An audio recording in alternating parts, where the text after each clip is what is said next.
घर के बेसमेंट का राज। आरव नाम का लड़का अपने दादी के पास गर्मियों की छुट्टियां बिताने गांव आया था। ये घर बहुत पुराना था। दीवारों पर सीलन, जंग लगे दरवाजे और टपकती हुई छत। गांव के लोग इस घर को शापित हवेली कहते थे। सबका मानना था कि इसके बेसमेंट में कोई खौफनाक राज छिपा है। दादी हर बार आरव को समझाती, बेटा उस बेसमेंट के पास मत जाना, वहां जाने वाले कभी वापस नहीं आते। लेकिन इंसान को जितना मना करो उतनी ही उसकी जिज्ञासा बढ़ती है। आरव को बेसमेंट का वो पुराना दरवाजा बहुत अजीब लगता था।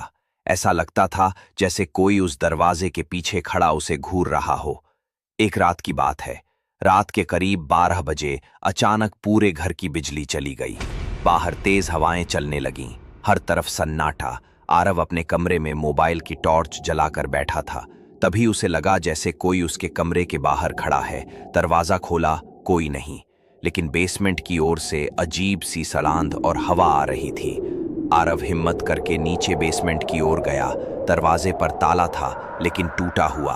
अजीब सी बदबू बाहर आ रही थी। उसने दरवाजा धीरे से खोला। सड़ी लाश जैसी गंध, धूल और अंधेरा। बेसमेंट में सीढ़ियों से उतरते ही चारों तरफ टूटे फूटे खिलौने, पुरानी तस्वीरें और दीवारों पर खून जैसे धब्बे थे। एक कोने में लकड़ी की पुरानी अलमारी थी। जैसे ही उसने अलमारी खोली, अंदर एक पुरानी खून सनी डायरी रखी थी। डायरी पर लिखा था, जिसने इसे पढ़ा उसकी मौत पक्की। आरव का दिल जोर जोर से धड़कने लगा। डरते डरते उसने डायरी खोली।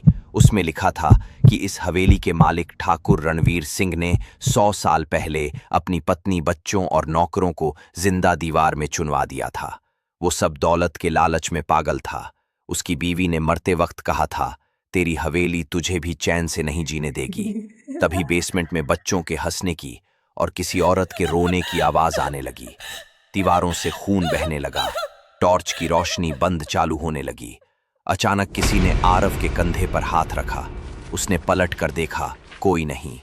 जब उसने फिर डायरी पढ़ी तो आखिरी लाइन में लिखा था, अब अगला तू है। आरव डर के मारे बेसमेंट से बाहर भागने लगा, लेकिन दरवाजा अपने आप बंद हो गया। वो जोर जोर से चीखने लगा, दादी बचाओ। तभी उसकी दादी वहां आई, लेकिन उनकी शक्ल बिल्कुल बदल चुकी थी। आंखें लाल, चेहरा डरावना।